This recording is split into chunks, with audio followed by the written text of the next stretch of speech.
Hey guys, Richard Laura here again with PPG Industries. As you know, I'm a territory manager with PPG. I've been in this business an awful long time and I spent a lot of it dealing with paint. My job title is territory manager, but my job description I would say is that of problem solver. I spent a lot of time in your shop with the preppers, with you the painters and body techs, answering questions and solving problems. And a lot of those questions are surrounding a change of performance of a given product. For example, you may say, hey Richard, why isn't the Envirobase drying as quickly today as it did yesterday? Or hey, we sprayed this car 3 days ago and it's just come back and the clear coat on the fender's gone down. Well, that is a change in performance. Well, I know PPG puts out quality products consistently. So when I get questions like that, before I can solve those problems, I have to take a step back and I have to start to look at what's going on in the shop that could compromise the performance of a given product. This video, we are going to focus on Envirobase, high performance. And we're going to put the P back in the HP. We're going to put the performance back in Envirobase high performance. If I were to come into your shop and I was going to paint a car with you, there are 5 critical stages that automatically jump into my head that I have to follow. I've always done it and I'm always going to do it, and I'm going to share those critical stages with you. First thing, well, let me go through them real quick. There's color tools, how I mix the product, the preparation of the vehicle, how we sprayed the product, and the most critical is how we dry the product. So these are the 5 critical stages. Let's start up here with the color tools, because I always want to make sure that if we're going to spray this car, we're going to get the color right first time. PPG has a plethora of color tools, and in a minute we're going to go outside and I'm going to show you how to use one specific tool, which is the variant swatch. We'll show you how to use this one on the vehicle outside. But we have the variant swatches. We always encourage guys to do spray outs. So if I was going to do a red, I want you keeping a library. We even produce these spray out cards with G shades on them. So if I'm spraying a dark blue, I'd use a G7 probably. If I'm spraying this red, this G5 or G6. And then if I'm spraying a white, a G1. So we have those. We have color cameras. We have the new XI, and I'm not going to get into these. I just want you to get a sense of what we have available. PPG is known for having the best colors in the industry. And I want you, next time you see your territory manager, to ask him for one of these. It's a car part info sheet. And he's going to ask you for a cutoff of a damaged panel about the size of a license plate. Slap this on there, write the material, write the information of the color and the car and the model and all that, the year, give it to him, and he might buy you pizza, I don't know, but that's where we get our information from. So let's go outside and let's look at how to use this color swatch. So guys, we came out to the parking lot because I want to show you how to use this particular color tool. It's the variant deck. And just a little information on this. These are all sprayed with Envirobase high performance and clear coated. And they're assembled chromatically, which means we put all the silvers in one deck, all the blacks in another, the reds, the blues. We don't do it by manufacturer. So these are all chromatically assorted. This is a Chevy, some kind of Chevy Malibu. It's a WA636R. So what I like to do is I like to pull all of those variant chips out and get them in my hand. The first thing, there's 2 ways to look at color. This is a metallic silver. There's 2 ways to look at color. The first way is I'm going to look at the face, which is straight on like this. The second way is I'm going to flip it like this. The reason I'm doing that is because I want to establish which one of these has a light or a dark, or possibly no flip whatsoever. Brightness flop, I should say.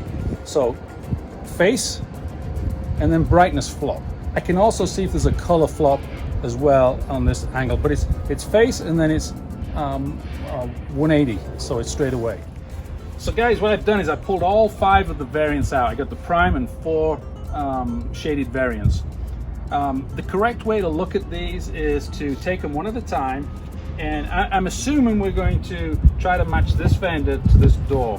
So I'm going to place it up here like this. I see a lot of guys doing this, and that's not the correct way. The correct way is to have some kind of space in between there. And I'm going to look at this, and I'm going to look at that. When I do it for this, I can see that this chip, or this color, if I mix this, has got a tremendously dark flop. When I did this, I could see that also. So I'm not going to go with this one. I can also see that metallic's too big. This, again, it's actually kind of yellow on the flop, so I don't want to go with that. This one I can already see is too big a flake. But here's what it often comes down to. I've got two here that are very close. They're perfect metallics. The faces are really good.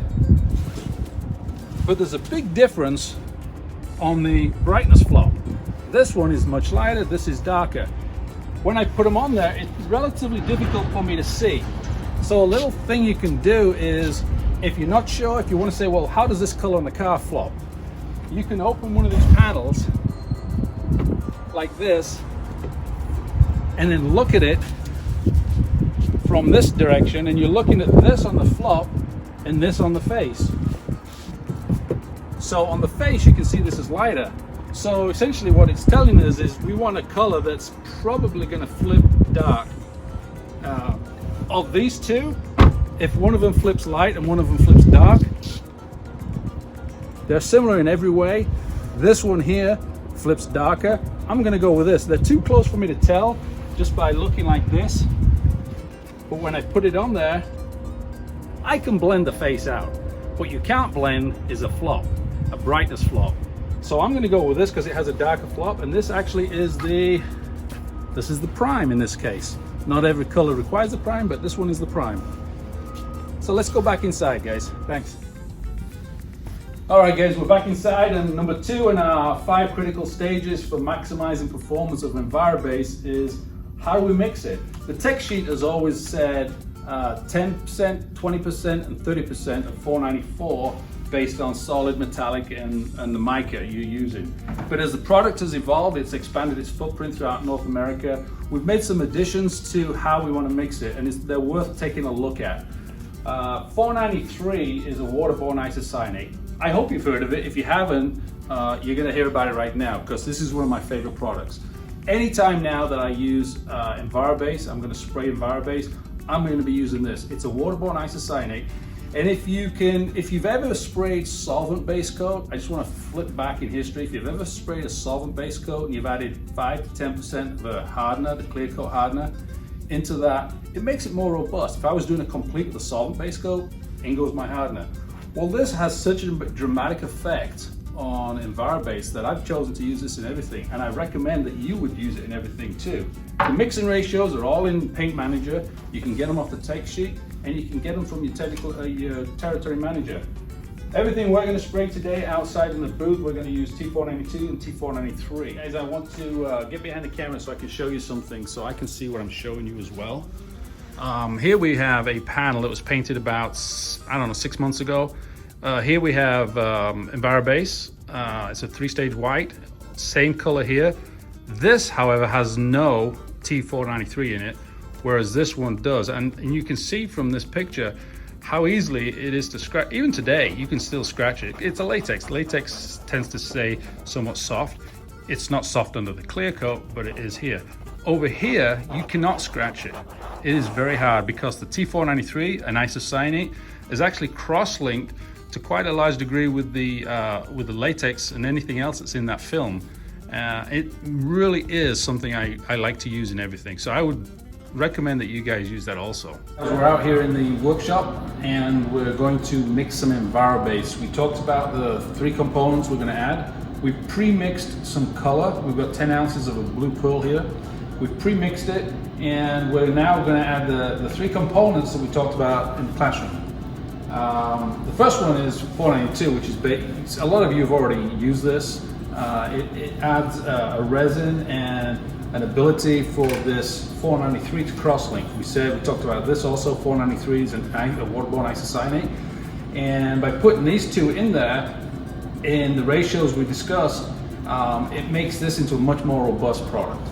And finally, the 3rd component is T494, which everybody's familiar with because that's what you use. Typically, you would add 10 to 20 or even 30% of 494, and what you're doing with that is you're adjusting viscosity up and down, and that makes for sprayability improvements depending on the temperature, job size, and humidity. Down at number 3 on our 5 critical stages for maximizing performance. perfect preparation. So let's get into it. Now, we prep every single car that comes into the paint shop. We have to do if we're going to paint it. So I wanted to go through these because there's some clear do's and don'ts when it comes to preparation.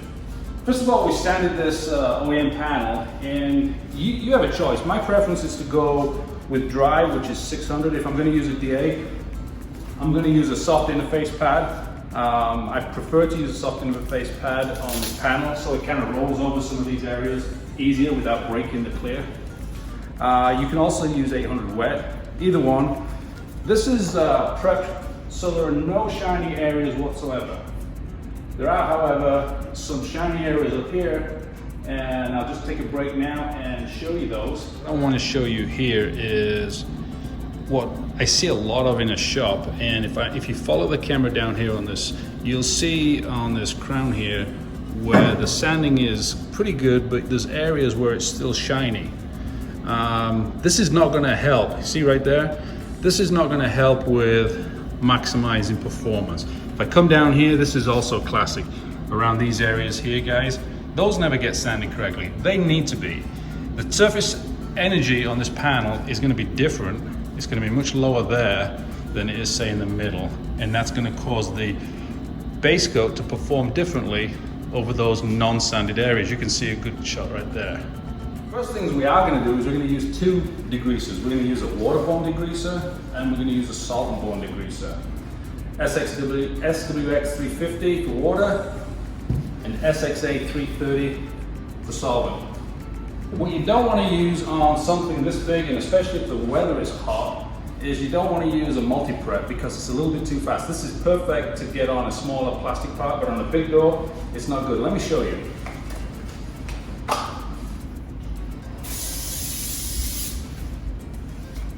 You can actually see how quickly that's evaporating.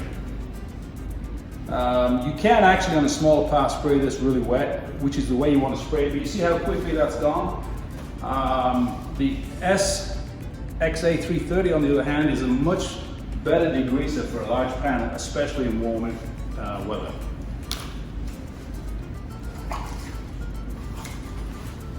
Here's one thing you don't want to do with any degreaser is the goal is to saturate the panel. If you're doing it like this and wiping it, that's incorrect because you want to saturate, completely cover this panel.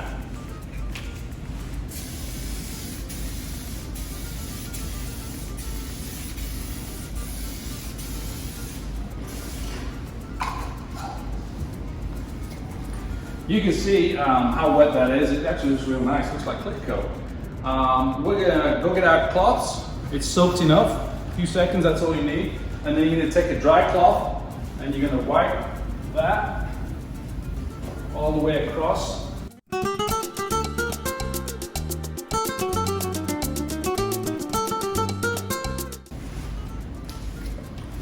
So guys, if you're degreasing like that, you're doing it correctly.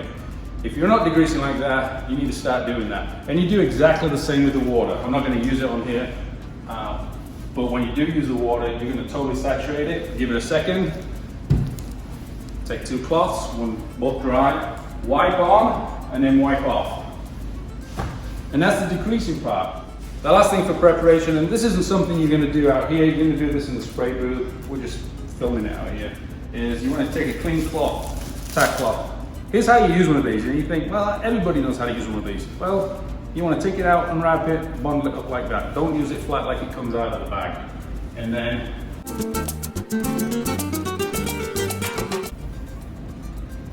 that's about it. That's about it, guys. We haven't asked you to do anything extra. We've just basically pointed out how we sand it, how to sand it correctly, thoroughly. If you have any shiny spots, you need to go back over those and make sure it's completely dull. The correct sand grits, dry 600 or wet 800. I prefer a 600 with a soft interface pad. 2 degreasers, water and solvent, and saturate the panel.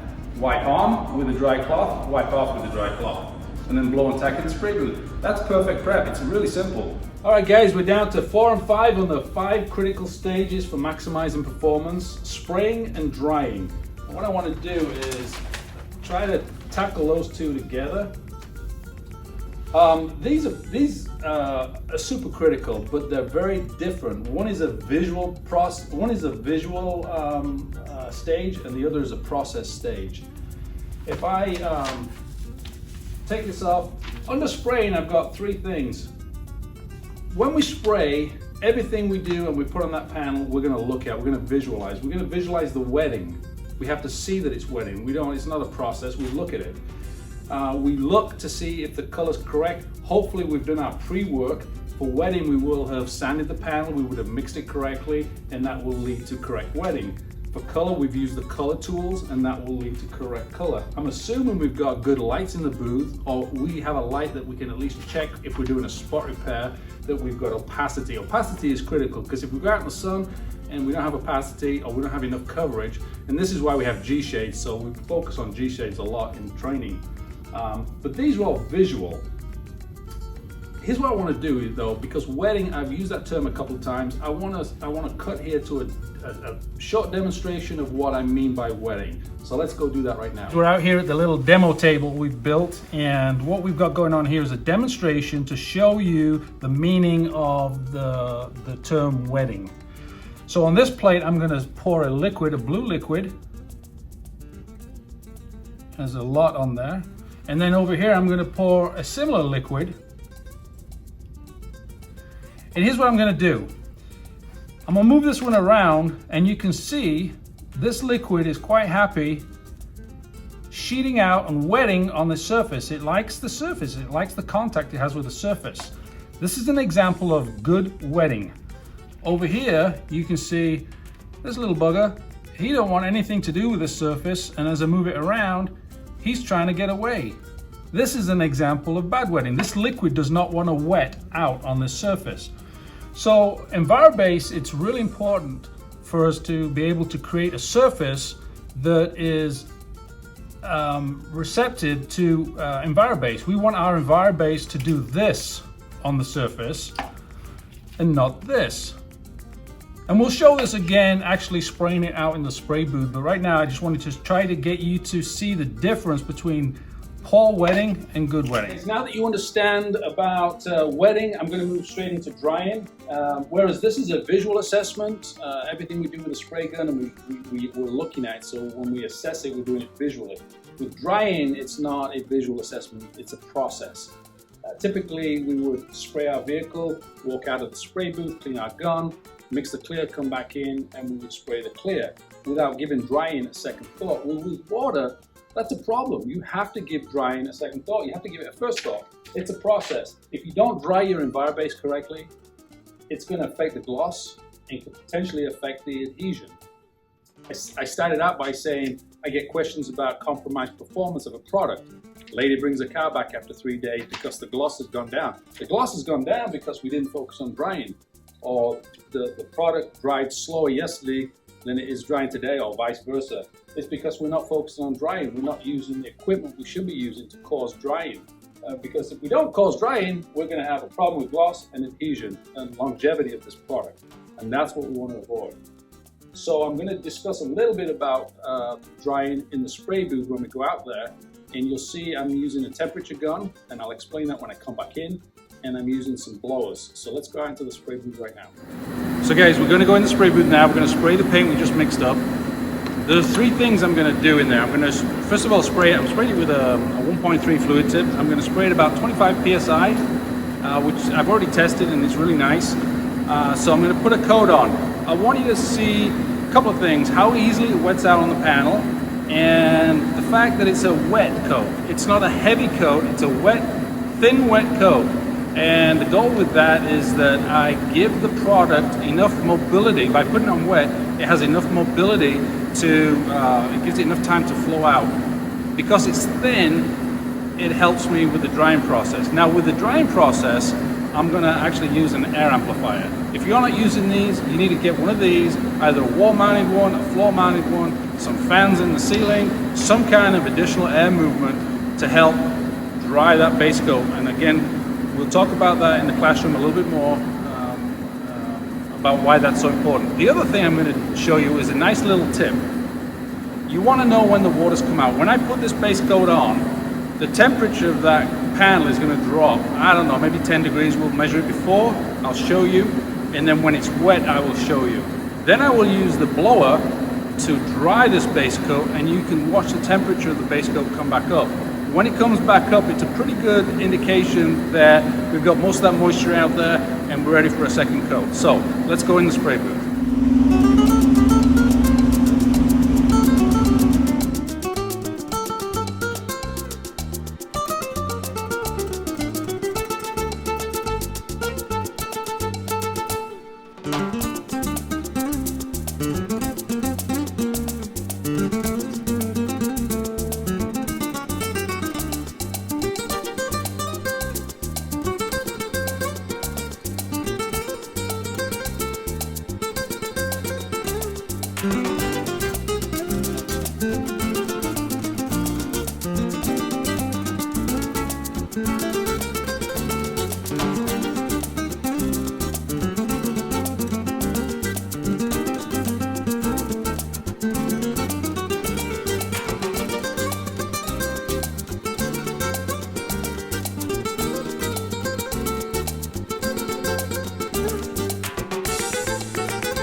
All right, guys, we're back in that's the classroom. We've just finished spraying it. Here's the end result.